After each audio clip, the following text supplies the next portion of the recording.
talk to physicians all the time on the Doctors and Dollars podcast, and inevitably, whether it's during the recording or before or after, they're always asking me financial related questions. And all of them say, man, we didn't get a lot of education, financial education during medical school, during residency.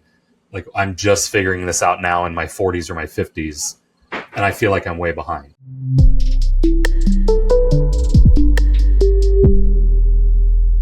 Alrighty, welcome back to Wealth Wednesday. This is a special edition episode. The genesis of this episode was birthed out of conversations that Mike and I are having with each other, but more importantly, with the members of our Grand Vision family office. So the number one question that we hear when a doctor is joining the Grand Vision family office is, I wish I would have known this sooner. I wish I would have done that sooner. That some of that generality of that question happens a lot. Mike and I, as we're talking, just even individually, thinking about your journey, right? You own millions of dollars of real estate. Your net worth has jumped drastically in the last 10 years. I've done pretty well as well, but I'm just behind. And I always tell you, like, I feel like I'm a little bit behind you. I feel like that sixth grader looking at the senior in high school, right? I'm just wishing all the things that you have. And so today I want to talk about your journey, how you got there, but also answer those questions, or at least relieve some of the worry that a lot of physicians are feeling, and kind of put them in the mind of our Grand Vision family office members and the ones that have taken that first step of, like, I know I'm ready to go to that next level. They're having the thoughts of, I wish I would have known this sooner, but they're taking the action to get to that next level so that they aren't looking back and saying, or they do look back even and say, I didn't know this sooner, but I'm doing it now. And man, what a world of change it's created. So let's talk a little bit about, like, those physicians that are having those questions or that worry in their mind. Yeah, I mean, the first thing that I always say is I started as soon as I knew. So it's not that we're at a different point or further or slower. The reality is I just knew sooner, or I took action sooner. So that's the biggest thing, is I didn't have any special sort of head start, but once I found out, I took action. So that's what we tell the people, in the family office. At what you knew before or how long it took to gain that knowledge is kind of irrelevant at this point. But the reality is, if you start taking action now, you just need to start that journey.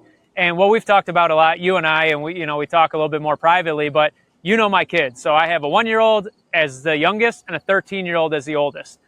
And it'd be like the 1-year-old looking at the 13-year-old and saying, she gets to go to 8th grade. She gets to have sleepovers. She almost is, going to be driving soon. And a 1-year-old being upset that they can't do that. And the reality is they just are further ahead on the path. But one day when my daughter is 63 and my son is 50, they will still have that 13-year gap. But the significance of that will be almost pointless then. It doesn't have that same weight. And same thing, like I've talked with you, and even talking to some of the doctors that brought that up, is because that is kind of a deflating feeling, is they look and they see and say, man, if I would have started sooner, I would be there. But the reality is, over time, what seems like a significant gap right now, as the years pass, it just doesn't have that same significance. So if you start today, and I started 13 years before you, 30 years down the road, when I've done 30 years and you've done 17, that gap doesn't mean anything anymore. So the most important thing is just starting as soon as you have that knowledge and taking action, because when you put it into that analogy of real life, that type of stuff makes sense. And there's really no other way to make sense of it unless you can tie it to an analogy of some sort that makes sense in our real life that we already accept as being the truth, And that's really what we talk to our family office members about, who are feeling that way, is like, the worst thing to do isn't like, man, I wish I would have started sooner. It's, now that you have the knowledge, not starting now would be a bigger detriment to you than starting sooner or not starting at all. And so I think the fact that people have taken that jump, they partnered with Grand Vision Family Office and have, taken accountability to move forward within their wealth plan and build that financial future that they've always wanted. That is more important than really the question of, like, man, I just wish I was, 7 years behind this. I would be in a much better place now. But not starting. What is that on our website that we always have? It's like the best time to start investing was yesterday. The next best time is today. A little bit shorter time frame that we're talking about in that quote, but to your point, like, and it's because I feel it, right? Like looking at you, I'm like, yeah, we've started to invest in real estate together. We're building net worth. Things are going well, but like I can't look at you from a comparison standpoint to say like, oh my gosh, like I'm never going to get to where I want to be because Mike is always going to be so much further ahead of me. And I think that's something that you've helped me think through. And honestly, that we've transitioned those conversations that we've had in the last few years, to our Grand Vision folks who they come in thinking they're doing well, or they're in a good position, or they're in at least a better position than other people in their community. But then when they compare themselves to someone like you, where they know that they want to be where you're at, then there's kind of that, I don't know, what's the right word that I'm thinking of, that feeling that they have. And so, yeah, it's just deflating. You feel like, man, things, I'm never going to. Yeah. Deflating is a good word. So like, what are some of those conversations that we have with those doctors? What are some things that we're, as they're thinking about taking that next step so that they aren't, they can stop feeling like the 1-year-old looking at the 13-year-old. What are some of those first steps that we're talking to them about doing? So, I mean, it's probably going to get very philosophical, because that's kind of what we're talking about. Instead of numbers and charts like normal, we're talking philosophy. But it is the reality. You're always going to be the baby, and you're always going to be the 13-year-old. So there's a medical student who just started and is looking at you as an attending going, man, if I could have started before, if I could get ahead and be where they're at, life would be so much easier. And then there's always going to be somebody who's further ahead, and you're going to say, I wish I would. So you're always somewhere on that continuum. And that's what I've talked with you. There's people that I for sure look up to, and I see where they're at. The difference is you start to learn not to use that as a comparison, because a physician looking at a medical student would have that same thought. It's not a comparison of I'm further ahead. I just started sooner. And once you start to break that comparison, you realize this is just a path that needs to be walked. And it's not that they're not catchable. It's the fact that I just need to start walking in that direction, and I need to use them as a motivation and somebody to kind of guide me on this path. So I love having people that I look up to. There's people that I personally know that I look up to. There's people like a Warren Buffett who you just look up to some of their financial mindset and wisdom, and you look up to that. There's people who are fathers that I'm like, man, that guy is just an amazing father. That guy is just such a good husband. And I look up to them and kind of say, what can I learn from them? They've obviously been doing something right for longer than I have. What can I learn from them on this process? So I think that's the biggest thing, is just realizing you will always be looking up towards somebody, and somebody will always be looking up towards you. And that's just the way of life. Until the day that we die, we're going to be somewhere on that continuum. But the reality is you just need to start, and you need to use that person you look up to simply as a guiding light to say, hey, I want to go in that direction. And if you could show me, I would like to learn from you. Because that's the other thing is, I look at somebody, let's say 10 years ahead of me. It's not going to take me 10 years to get there. It's going to maybe take me 4 or 5 years to get there, because I'm going to ask them, what did you learn that you would do differently? And they may have had a lesson that took 2 years to learn, and they can just tell me not to do that. And now I just cut 2 years out of that growth plan that they had to learn the hard way. And every time we pass that on, so it took 10 years for them, maybe it'll take 5 years for me.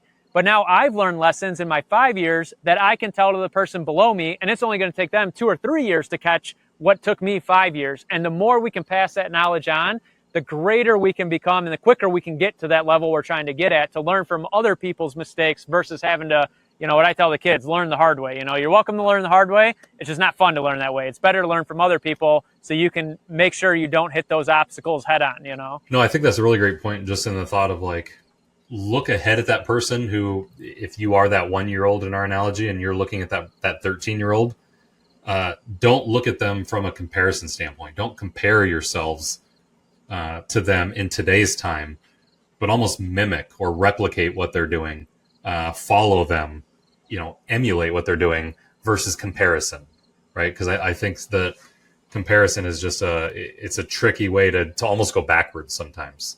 And if you're thinking about the spectrum of time, I had a doctor tell me earlier this week, time is the only thing in this world that only is spent. right? Money you can save, you can spend money, but you can also save money. You can invest money. You can share money. Time is the only thing that is spent. And that one kind of hit me when I heard it. And so it's like, if you're comparing someone but there's just a gap of time in between what you're doing and what they've done, it's not that they're like better than you, I think is the best way to put it. It's more, they've just they put the time into it. And like what we tell Grand Vision members, and we talked about this a second ago, is like, now that they know the knowledge that, whether they got it from coming to our Physicians Financial Summit, whether they took the 5-day financial challenge, however it was that they gained the knowledge and then chose to work with us to advance that even further. Like, now that they have the knowledge, now their time starts. Same timeline that you had, right? Their timeline just started later than yours. And I think that's more of the mimicry or the copying. I don't know. There's probably a more philosophical word to use, but like literally copying what you're doing or following that same path, but doing it now is just a matter of time. The time spent doing it, and it's at no fault of their own. But I think that comparison can be dangerous. Yeah, the one thing, and this is, I guess we're talking philosophy here. Here's how I try to think of it. So if you look at somebody who's ahead, there's usually two reactions. The general public is going to react in one of two ways. They're either going to put this person on a pedestal and just look up to them as they're some great human being that did amazing things. That's one thing. Or they're going to try to tear them down. They're going to find every reason this person's terrible, everything they screwed up, and they're going to say that person's terrible. I see this a lot on Facebook, so I love going on Facebook because there's all these different groups and niches. So I'm in tax strategy and investments. I'm in RVing groups, all these different groups of my interests. And then everybody's talking about these different things. And then I can dive in. We want to build a barn dominium. So I'm in a barn dominium group. Here's a perfect example. This guy said, when I did my barn dominium, I built it with horizontal bracing. And then that way I could put the insulation up in there and I don't have to rebuild a wall on the inside of the barn dominium. I know it's kind of in the weeds, but that's the conversation.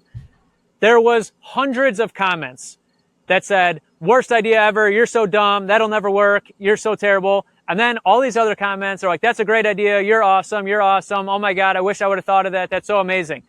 My comment was, wow, that sounds like a great idea. Was there anything you learned from doing that you would change if you did it again?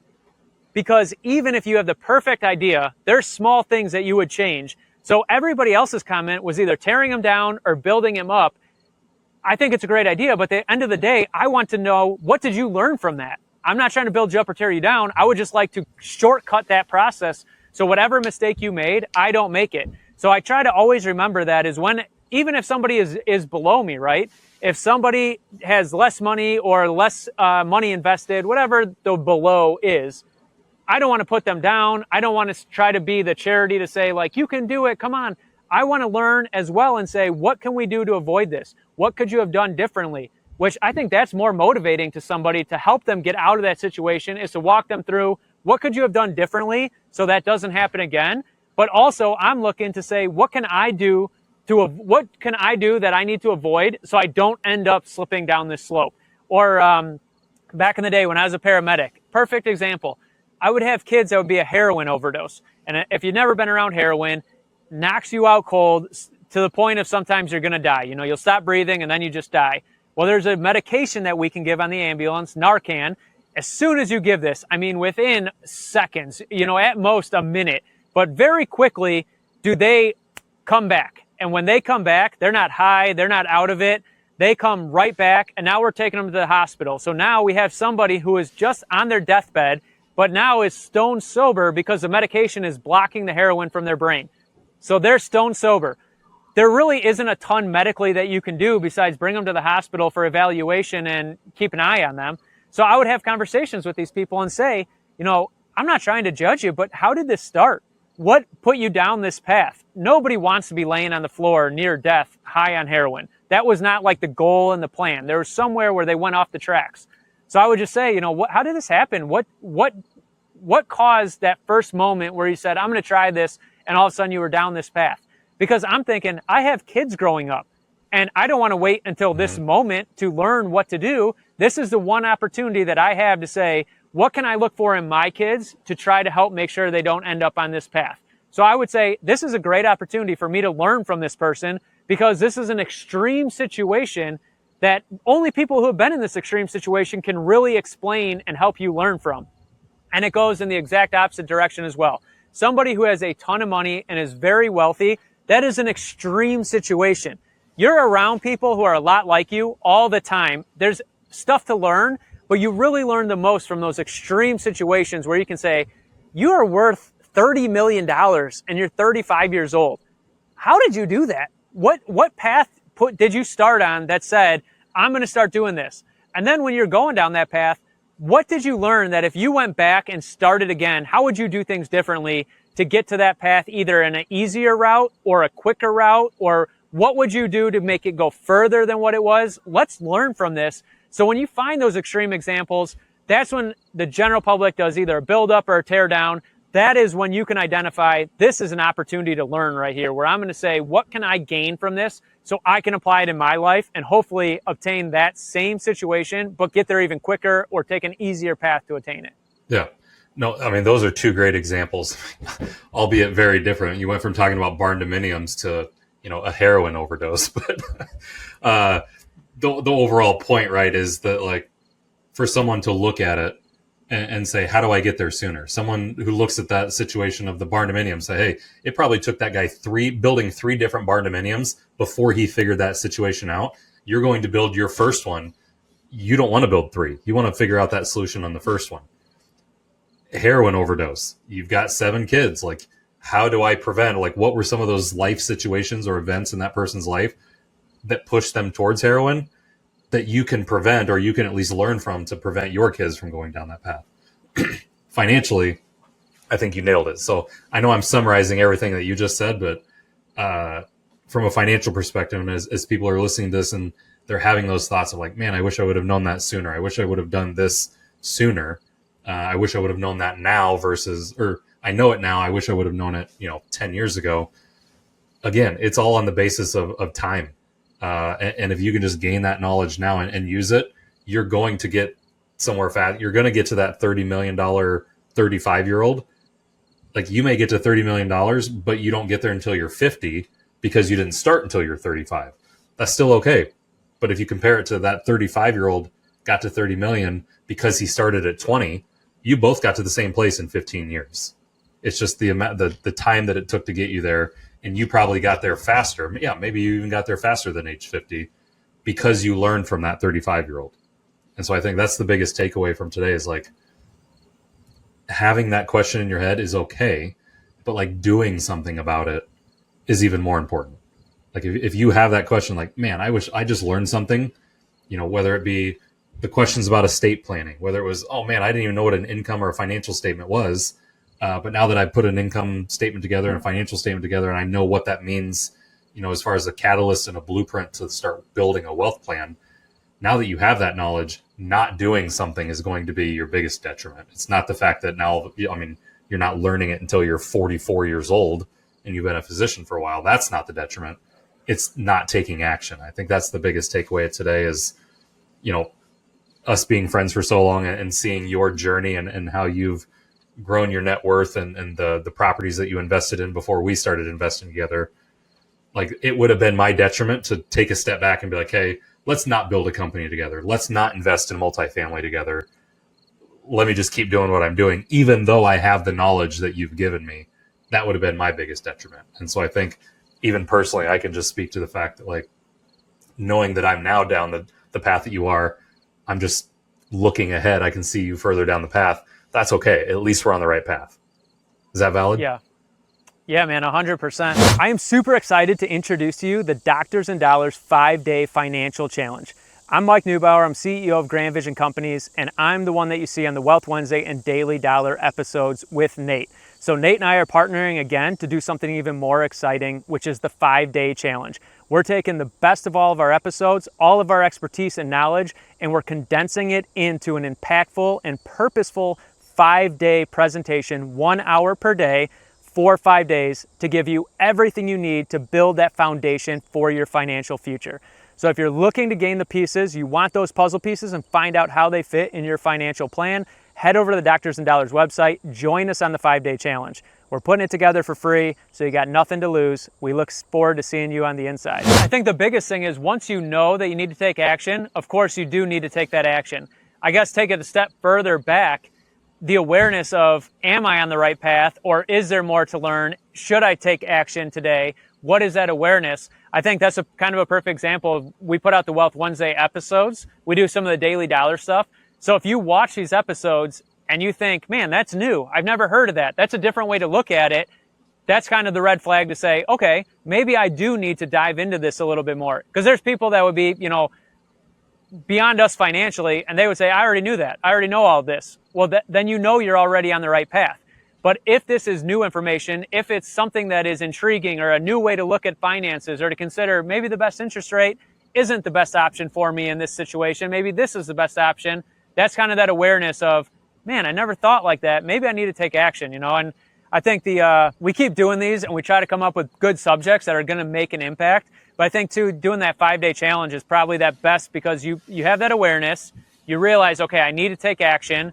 And then it's, what do I do? You find yourself just Googling and Facebook grouping and all this research that is kind of just a circle around of more and more knowledge, but not applicable knowledge. So I really think I'm excited about the 5-day challenge that we do because of that. I think it's a good first step to lay that foundation and start to apply some of that knowledge instead of getting sucked into that loop of just researching and never really taking that first step. Because that first step is what you were talking about. When that time comes, it's just taking the first step in that direction. And then all of a sudden you look back 10 years later and think, wow, look how far we've come. But it all was just that first step. And I think going from that 0 to that first step is way more important and powerful than the step you take 10 years down the road. And the best part about our private Doctors and Dollars groups, whether it be on Facebook or on LinkedIn, there's really 2 channels to get there as part of our 5-day challenge. I think the best part about those groups is there's not going to be the, man, that's a stupid idea. What were you thinking? Or the, oh, you're doing so great. You're so lovely. Like there's not that, the yin and the yang, right? And I think that's the biggest worry for people is like once they've heard a concept that is a little bit foreign to them, it gets their mind thinking a little bit like, ooh, maybe I wasn't on the right path. I like the path that this is going. I think the first roadblock that people run into is the outside voices, the people that are saying, whoa, what are you doing? Like, no, we're physicians. We're just supposed to max out a 401k, do a backdoor Roth IRA, put some money in a 529 for our kid. Like that's what physicians are supposed to do. And I think far too often people hit that roadblock and they're like, oh, you're right. You know what? That's what I was thinking. What am I even doing, going down a different path? And I think the 5-day challenge is really going to get people thinking in a different way. But even beyond that, the next step after that is like the engagement in that Facebook group, the conversations that those folks can have with us to get them thinking bigger is that next step to where people are going to look back 10 years from down the road and be like, man, the changes I've made in the last decade have been incredible. I'm so glad I joined that Facebook group. I've met so many people. What a community of people that are building me up, but doing it in the right way, not just, patting my back or on the flip side, tearing me down. What are your thoughts there? Yeah. Well, the thoughts that I was having is, same thing in the family office, because we have a lot of physicians, but not everybody is a physician. And I remember seeing it the first time when everybody got together was the people who are not physicians wonder, do I make enough money to be in this group? Because doctors are kind of put on a financial pedestal as far as income levels. And then we start talking and everybody's kind of diving deep. And then you start to realize that, first of all, everybody's income level is drastically different. They're at very high and not low, but lower than very high. You got everything in between there. Mm-hmm. And the thing we realized was everybody literally had something to learn from somebody else. So when we have these conversations, there was people that were receiving advice, and then the very next 10 minutes, they're giving out advice. And it just keeps going around. And I think that's one big scary thing is most people think, okay, I haven't started yet, or I don't know this stuff well enough. I don't make enough money. I haven't saved enough. I don't have enough to invest yet. And they get worried and they all of a sudden get in their own head and think that they don't qualify for whatever it is.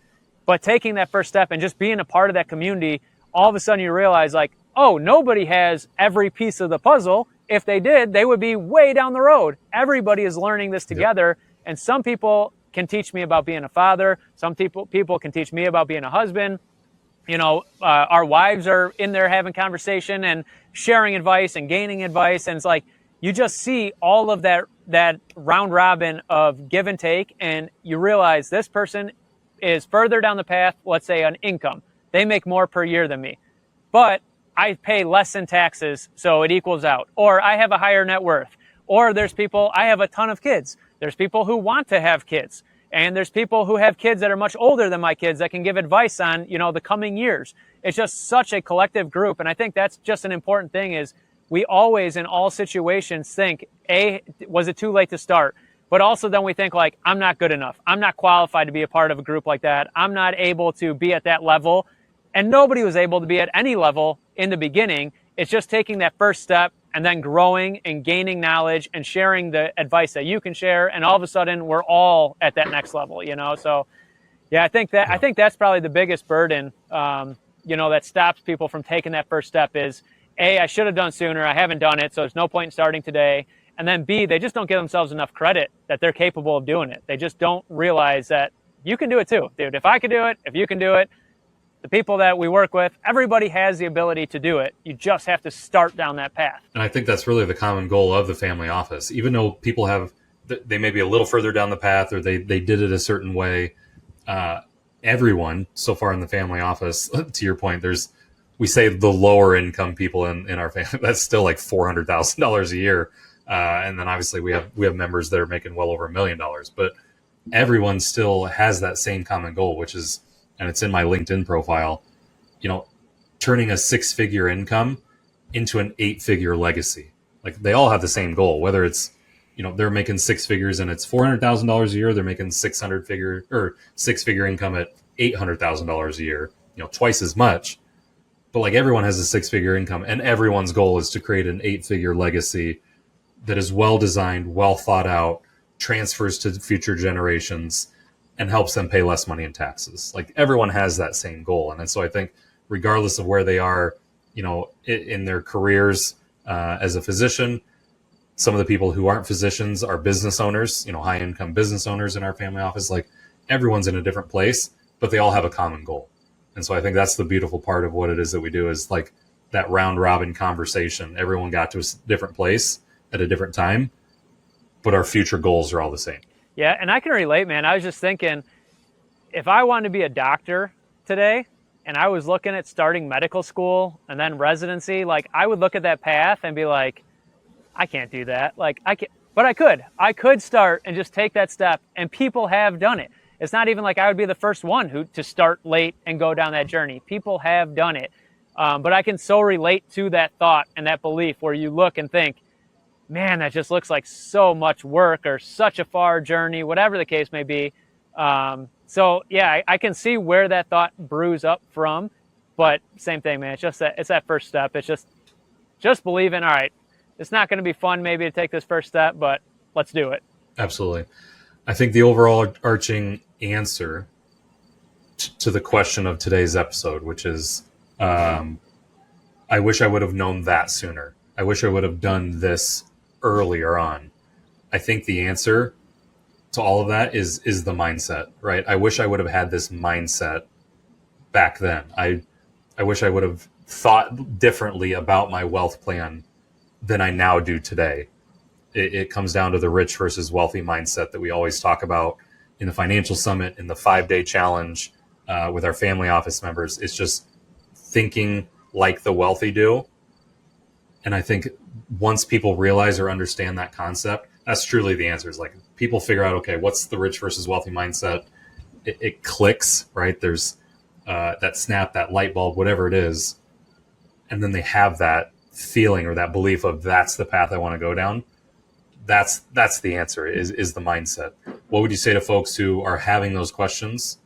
I wish I would have known this sooner. I wish I would have done this sooner, as it relates to their mindset and without giving too much away as to all of our conversations within the family office. But what talk about the mindset a little bit and the answer to that question. Yeah, I just think that the path is just attainable so much quicker than people realize. But the philosophical answer, which the philosophy and the psychology behind it it really does work. It doesn't always feel like that meaty answer that you wish was just a simple, that's the exact answer. But the truth is, you just have to find a way to switch it from, I wish I would have known this sooner, I can't believe it took me this long, whatever the version of that is, and change it to, thank God I learned this today. I'm so grateful that I now know what to do next. Because if you didn't know today, you would be a year further down the road before you learn this. So just switching from that, I wish I would have, to I'm so grateful that psychological change in anything that you learn new, it could be a new procedure that you learn. They say, man, this would have been nice to have years ago, but at least the future patients will benefit from this new procedure that I learned. At least my future will benefit that I now know this. So just changing that moment of time from I wish to thank God that I know this now. Absolutely. That's a great thought. I mean, especially with the relation to the medical industry and, the procedure, there's always new innovations coming out. They got to be having those same, an eye surgeon. I just talked to an eye surgeon recently. Him saying like, man, here's this new technology that's coming out. It rolls out at the end of the year. It's going to be life changing.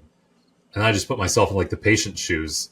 If I was someone who was having eye issues, I'd be like, well, where was this 10 years ago? Like, oh my gosh. And maybe the doctor's saying like, I wish this was 10 years. I had so many patients in the last 10 years that would have benefited from this greatly. That's the rich mindset. If we want to compare those two, the wealthy mindset is like, we know it now. Let's get moving. How are we going to make this thing so that we can impact hundreds of thousands of people in the future, not just think about the last few thousand before. And so I think it's very cool. Great thought there is really where I want to go with that. I think this is one of our more unique episodes of Wealth Wednesday where we're not diving into a specific topic, but we're truly getting to the heart of how physicians feel, especially as it relates to money. I mean, I talk to physicians all the time on the Doctors and Dollars podcast, and inevitably, whether it's during the recording or before or after, they're always asking me financial related questions. And all of them say, man, we didn't get a lot of education, financial education, during medical school, during residency. Like, I'm just figuring this out now in my 40s or my 50s, and I feel like I'm way behind. But my answer is always, at least you know it now. Don't have the knowledge in your brain, but not take action for it. And everyone just completely agrees with it. And I think that's a great keynote of our conversation today. A little bit different Wealth Wednesday than we've done before, but equally, if not more important than some of the topics that we've talked about on past episodes. Yeah, for sure. And, the more I think about it too, I wish I would have, especially in the financial world, because it's always about, I wish I had more money is really what it comes down to. That I wish I would have known sooner is really somewhat of a more selfish viewpoint, because you're wishing for a better life today. So if we expand that timeline and then we can switch to that gratefulness, like the one thing I was just thinking about that helps me is when I think about something that I learned, that even maybe I learned it and I won't even get much value out of it today, but I always think too is, man, my kids are going to benefit tremendously to the fact that I learned this. So I think about too, my kids are going to learn so much more in the future that I'll never even know. But if I learn something today, I'll think, man, not only, this is great that I know it, but my kids will never have to learn this now. I can teach it to them as well. So when you look at that path and say, okay, the 1-year-old looking at a 13-year-old, that 13-year gap, that gets easier as time goes. But when you expand that to even a greater distance and you say, okay, over the next 100 years, what kind of impact will this information have on my family? The further out that timeline gets, the greater that impact is going to be. And the shorter that I wish I would have timeline would be. So if you wish you learned this 10 years ago, but you have a 100-year runway for your family to benefit from this knowledge now, you all of a sudden can really feel that gratefulness, because now you look and say, well, I'm going to benefit 100 years and I only lost 10, even if it was 20. It starts to minimize the years that you lost, because you realize the runway for how much time this new knowledge is going to benefit is much greater than the time you wish you could go back and do it. Well said. It's all about perspective, right? It's all how far of a lens are you looking down? Are you looking at a 5-year lens or a 100-year lens? Those are two very different time frames, but the amount of impact that you're creating just by having the knowledge will benefit you for 5 years, but it will greatly benefit you in 100 years. And as long as you are looking long term, that's the better. What final thoughts do you have? Final thoughts is just that. Just get going, take that first step. That's a perfect example. We talk a lot about the rich mindset and the wealth mindset. The wealthy do think with a 100-year mindset, not a 5-year mindset. There's times when 5 years, you're going to say, okay, this won't do as well as I wish it would in 5 years, but over the long term, this is going to be a great investment, for example. Or over the long term, this is going to be a wise decision, even though it doesn't look wise over the next 2 to 3 years. So that's just a lot of what it comes down to is take that first step, because that's really all it takes. You just have to commit to taking the first step, because the people that you look up to are much more like you than you realize they are. But that is really where the difference comes in that mindset is starting to transition from a rich mindset to a wealth mindset. It seems that comes back a lot in a lot of these episodes that we talk about. And even on one where we went a lot more philosophical, that mindset still has a huge part of focus on a long-term mindset versus a short-term mindset. And that will put you more into the, man, I'm so glad I learned this today versus I wish I would have known this earlier. Absolutely. Well, I enjoyed the philosophical episode that we had. I hope our listeners did too. If you did, comment below. We'll get comments on LinkedIn and Facebook and all the sites with feedback. If you want us to start doing more of these, we certainly can. These are the type of conversations that Mike and I have been having for the last almost 20 years that we've known each other. So definitely fun to get it on a recording and get it out to the world, because a lot of it's important. A lot of it is really just thinking differently. And honestly, thinking differently can absolutely change your world if you do it. So until the next episode of Wealth Wednesday. See you later, Mike. We'll see you, man.